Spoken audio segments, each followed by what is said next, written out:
Ang susunod na programa ay rated PG. Patnubay at gabay ng magulang ay kailangan sa mga batang manonood. Magandang araw sa inyong lahat. Welcome sa aming podcast kung saan pinag-uusapan natin ang iba't ibang paksa tungkol sa kasaysayan, lipunan at mga isyong pandaigdig. Tama. Ako nga pala si Kuya Resty. At ako si Yorme Daniel. Sa episode na ito, pag-uusapan natin ang isang napakahalagang paksa na may malaking epekto sa maraming bansa, ang neokolonyalismo. Oo, marami ng bansa ang nakalaya mula sa dati nilang mananakop. Pero ang tanong, talaga bang ganap na sila ay malaya na? Yan ang ating tatalakayin sa episode na to. Kaya kung interesado kayo sa usaping politika, ekonomiya at global influence, samahan nyo kami sa talakayang ito. Simulan natin sa pinaka-basic na tanong. Ano nga ba ang neokolonyalismo?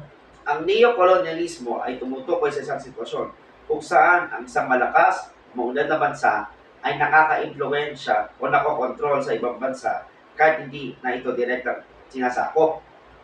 So, ibig sabihin, kahit malaya na ang isang bansa mula sa papel, maaari pa rin itong maapektuhan o maimpluwensyahan ng ibang bansa.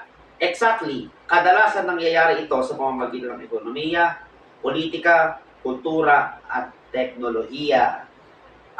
Kaya pala ito tinatawag na neo o bagong anyo ng kolonyalismo. Ngayon naman, pag-uusapan natin kung paano ito nakaka-apekto sa modern na panahon. Isa sa mga halimbawa ay ang economic control na kung saan ang isang bansa ay sobrang umaasa sa utang o financial aid mula sa mayayamang bansa. Tama, kapag malaki ang utang ng isang bansa, minsan nagkakaroon ng impluensya ang nagpapautang sa mga desisyon ng gobyerno. Isa pang halimbawa ay ang cultural influence. Oo, halimbawa, kapag mas nangingibabaw ang kultura ng ibang bansa sa media, fashion, pagkain o entertainment kumpara sa sariling kultura ng isang bansa. Minsan, hindi na natin namamalayan na mas ginagaya natin ang kultura ng ibang bansa kaysa sa sarili nating tradisyon. Kuya Resty, maaari ka ba magbigay ng halimbawa kung saan makikita ang kolonyalismo? Halimbawa, ang multinational corporation na kung saan kinokontrol nila ang impluensya at likas na yaman ng isang bansa. Tama. At minsan, ang kita mula sa mga resources na iyon ay napupunta sa mga foreign companies kaysa sa mga lokal na komunidad. Isa pang halimbawa ay ang trade agreements na mas papabor sa mas mayayamang bansa. Kaya mahalaga na maging maingat ang mga bansa sa pagpasok sa ganitong mga kasunduan. Ano naman ang pwedeng maging epekto nito sa mga developing countries? Una, maaaring dependent ang isang bansa sa tulong o produkto ng ibang bansa. Pangalawa, maaaring mahirapan ang lokal na industriya na makipagkompetensya sa malalaking international companies. At pangatlo, maaaring maapektuhan ang kultura at identidad ng isang bansa. Kung ganon, ano ang maaaring gawin ng isang bansa upang maiwasan ang neokolonyalismo?